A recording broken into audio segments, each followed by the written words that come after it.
I want to come back on air with some breaking news because we are getting reports from that White House Correspondents Dinner here in Washington that there are suspected gunshots within the building. Let's take you there now live. This is the scene there, and you can see many of those journalists that have gathered for that gala here in Washington still there at the event. We understand that President Trump has been evacuated from the building tonight.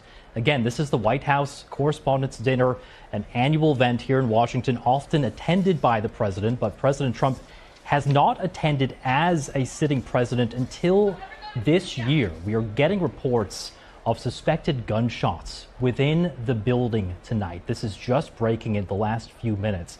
We understand that President Trump was evacuated from that dinner by his security detail. That's according to a reporter from Axios. But again, you're looking at live images there. You can see many people still actually within that room, standing and talking. We have gotten some reports, and we'll try to bring you some of what we're hearing from our journalists, our BBC journalists that are indeed at that event tonight.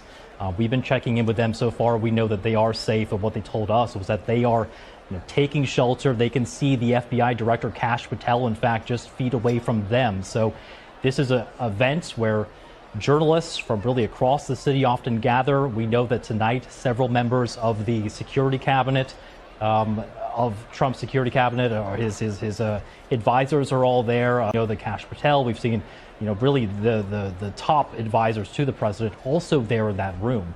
So this is a gathering not only of Washington's journalism elite, but really many of the most important politicians within the nation's capital. Further out, then move towards the outside of the room and Tom, then towards the hotel exits. Let me pause you right there, Tom. Let me just to update our viewers on what they're seeing now. This is that moment, and this was minutes ago, and you can really see that dramatic scene here.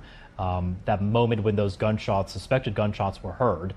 That's the president. You can see where he was seated, and we saw within a moment many, as Tom was describing, heavily armed men storming that stage. And